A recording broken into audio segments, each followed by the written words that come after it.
Bonjour amis internautes et bienvenue dans ce numéro de l'émission Parakou, nos limites. Aujourd'hui, je suis en compagnie de Monsieur Mohamed Moudachiro Ali Yerima, chargé de la communication et du matériel à l'université Esaü Parakou. Retrouvez mon invité après ce jingle. Bonjour à vous Monsieur Mohamed. Oui, bonjour. J'ose croire que vous vous portez bien. Ah mais vrai, je rends grâce. Oui. D'accord. Et pour commencer, dites-nous, quel est votre meilleur souvenir de la vie? Mon meilleur souvenir date juste de quelques années, je dirais. Là, j'ai aperçu de la fierté dans les yeux de ma famille et des parents, des proches et amis lors de ma récente soutenance en licence professionnelle. Soutenance qui s'est passée depuis quand? Depuis le 16 juin 2023. D'accord, c'est bien, c'est intéressant ça. Alors dites-nous, quelle est votre pire déception de la vie? Oh là là, ma pire déception. Hein.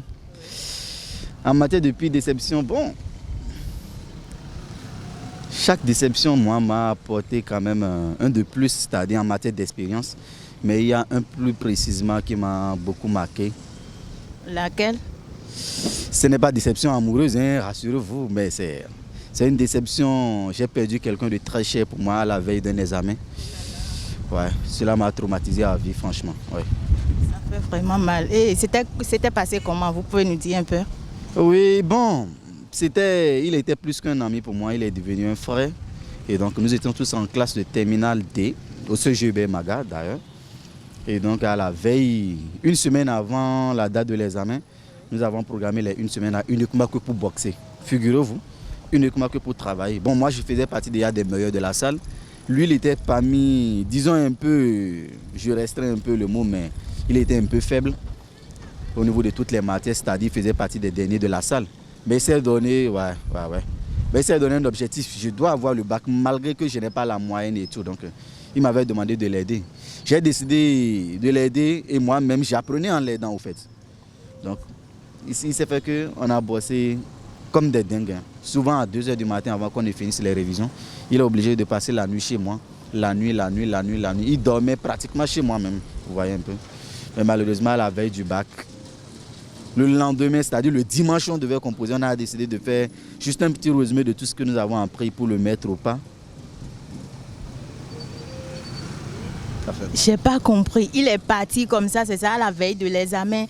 Il était déjà malade ou je ne sais pas. Expliquez-nous un peu. Même pas. Le problème, c'est que c'est quelqu'un d'abord, généralement, il n'a jamais pris Zim pour venir chez moi, vous figurez-vous. Et donc, puisqu'il se dit, lui, il veut faire le sport. Bon, c'est vrai, je le critique, mais il se dit, c'est ça qui le maintient en forme. Mais la veille du bac, il m'avait appelé là, il a dit, ah, aujourd'hui, puis celui-là, le bac a composé, il faut que lui prenne le Zim. Sinon, ça va l'épuiser, alors qu'il y a composition le lendemain, puisqu'il est un peu loin de moi. C'est ce Zim là, le jour où il a décidé de prendre Zim là, malheureusement, ils sont passés entre un camion là.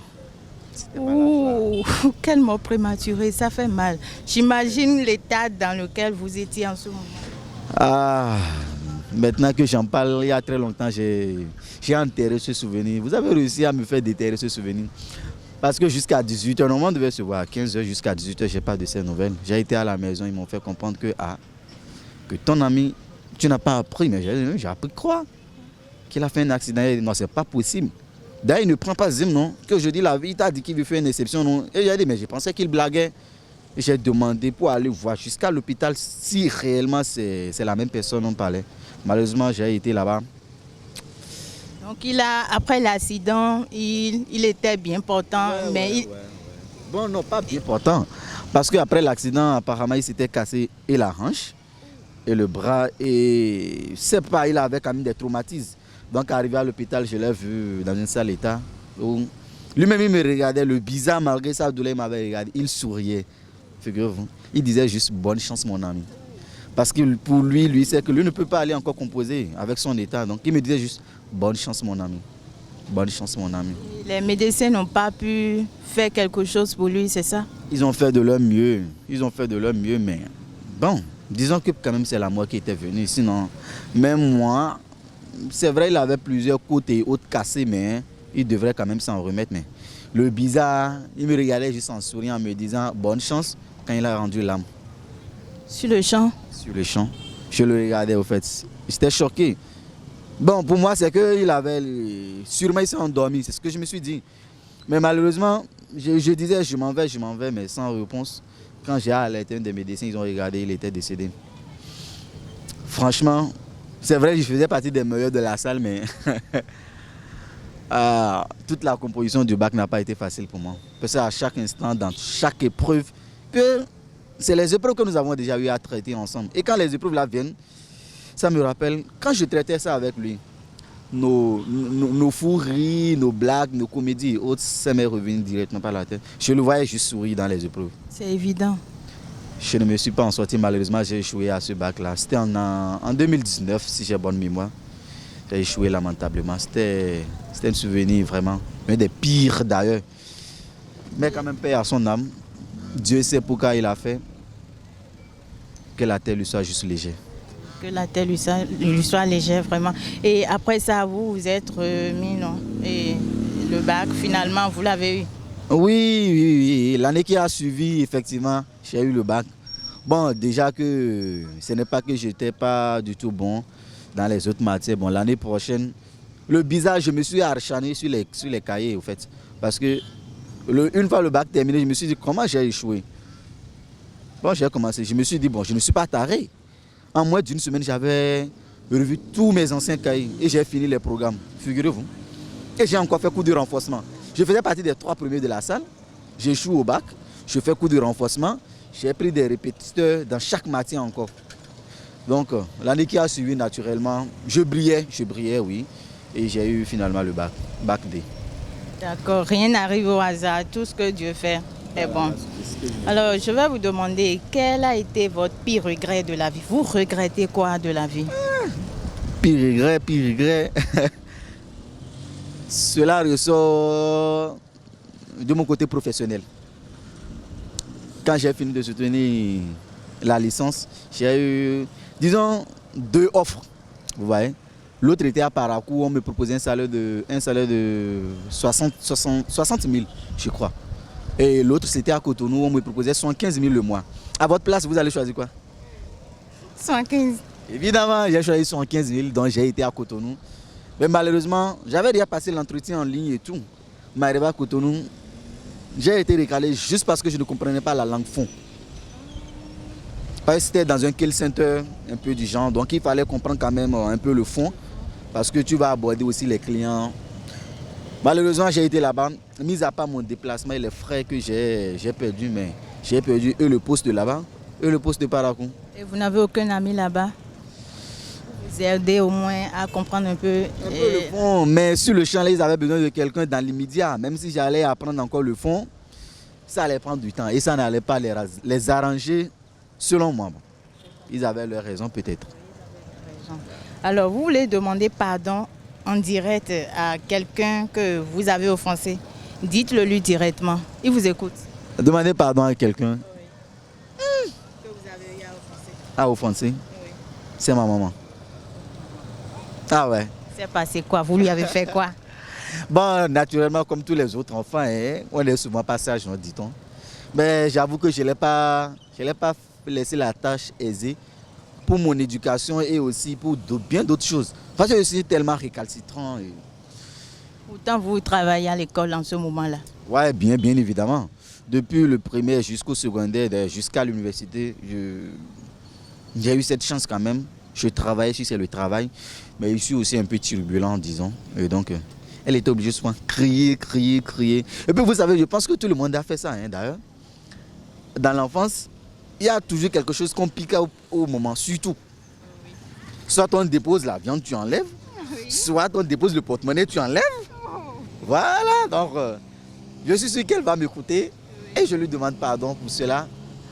Je pense que c'est la seule personne que je veux demander pardon en direct. Le reste, je le fais, disons, un peu régulièrement. Ouais. D'accord, c'est la moindre des choses. Alors, quelqu'un vous a énervé, vous, et vous tenez à lui faire savoir. Dites-le lui directement. Il vous entend, mais sans injure, s'il vous plaît. Sans injure, hein? Oui. Bon, bien de personnes m'ont énervé, mais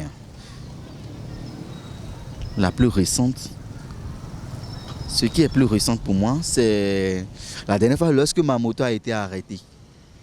Arrêtée? Ouais, par les forces de l'ordre, figurez-vous. C'est leur boulot. C'est leur boulot, oui, mais bon. Peut-être que vous n'avez pas respecté les règles. Ouais, c'est ce qu'ils ont dit et c'est ce que je respecte. Je respecte énormément leur boulot pour cela. Mais ce jour, ils m'ont quand même un peu énervé. Pourquoi je le dis? J'ai porté mon casque.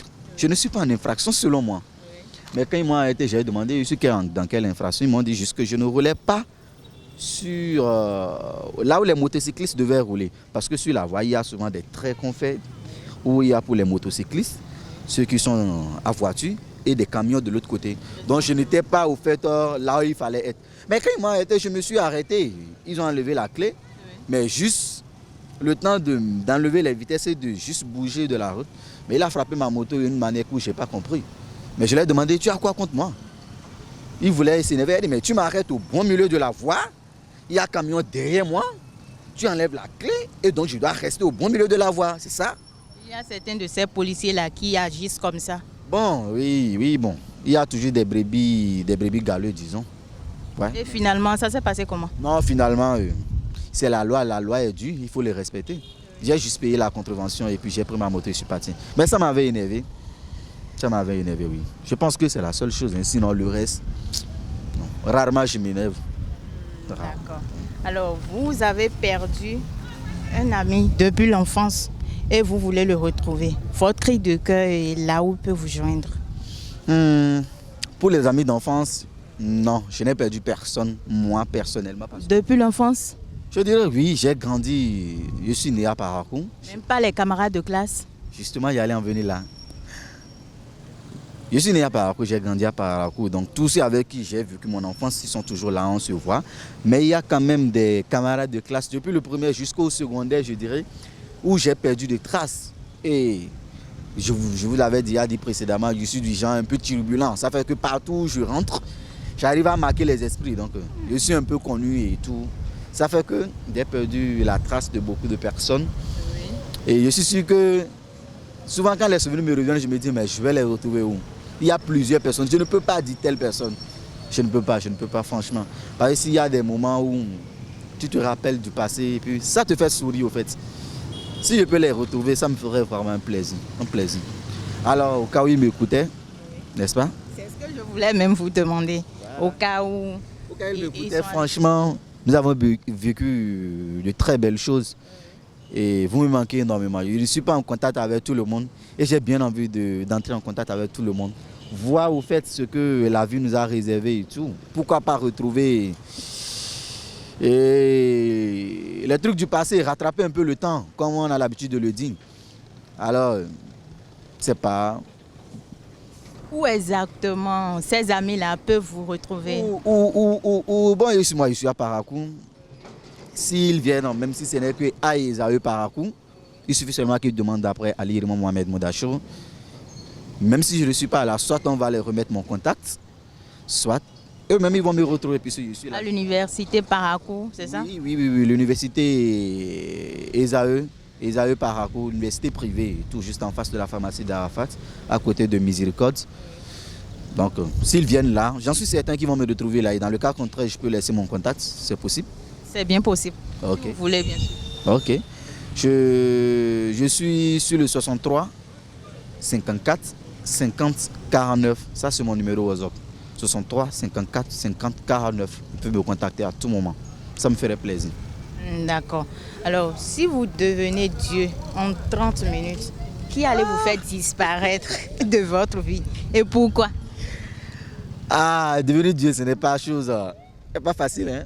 Si vous devenez Dieu en 30 minutes. S'il arrivait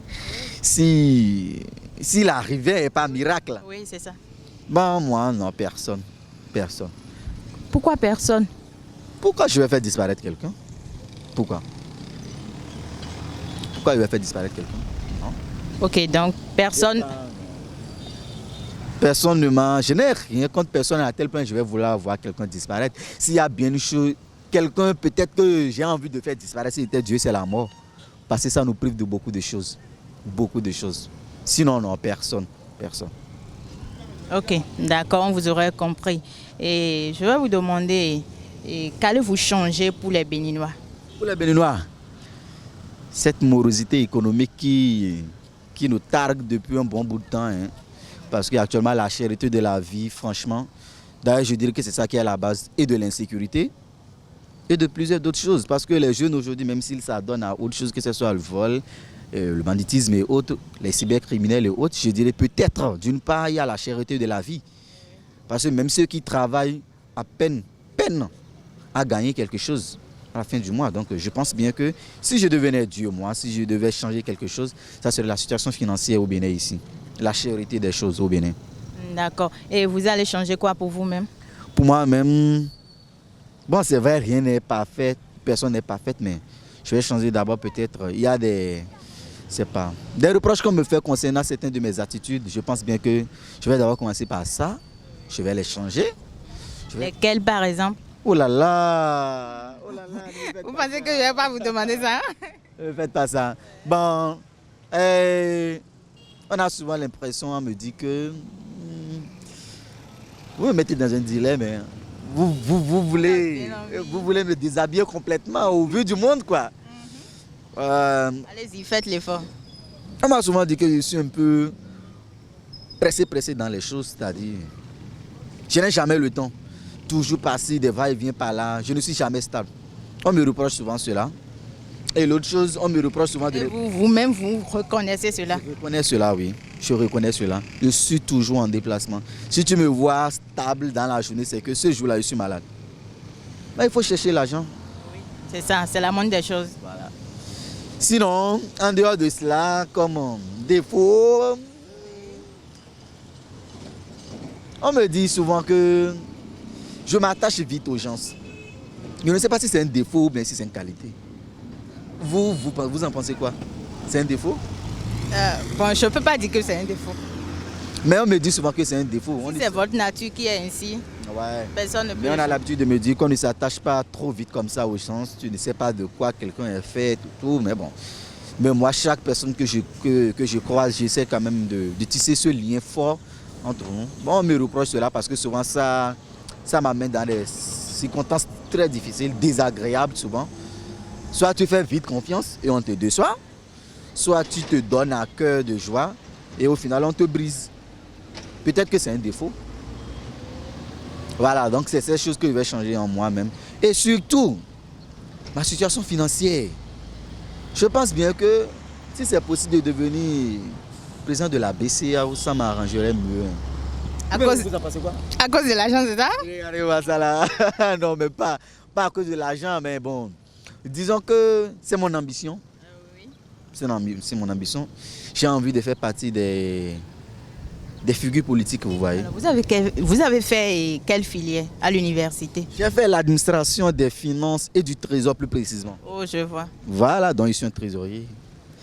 Donc vous comprenez que c'est normal que je... Oui, je comprends, c'est normal, c'est bien normal. Donc c'est un peu cela, c'est mon ambition et si je peux le réaliser en un clin d'œil, en étant Dieu, pourquoi pas ne pas le faire, voilà. C'est un peu ça. Mettez ça en prière et je suis sûr que Dieu va vous aider. Par la grâce de Dieu, je suis persévérant et je vais y arriver. Oui. Par la grâce. Une dernière question très rapidement pour clore cette émission. Oui. Et un souhait pour la route. Un souhait. Un vœu. On ferme les yeux avant de faire le vœu. Non. Vous n'avez pas besoin de faire ça. Bon, okay. Comme vœu. Je prierai tout d'abord pour la stabilité du pays. Oui. La stabilité. Et je pense bien que dans la stabilité, il y a tout ce que j'allais décortiquer. Il y a la paix, la sécurité, qu'il y ait moins de cherté dans la vie de Parakou. Parce que la cherté, franchement, n'en parlons pas. Et surtout beaucoup d'emplois pour la jeunesse. Il faut créer d'emplois. Ce sont moi mes souhaits principalement. Voilà. D'accord, merci et vraiment merci d'avoir répondu à la question. C'est moi qui vous remercie. D'accord. Et voilà, nous sommes à la fin de cette émission. Merci de nous avoir suivis et à la prochaine pour un autre numéro. Bye bye.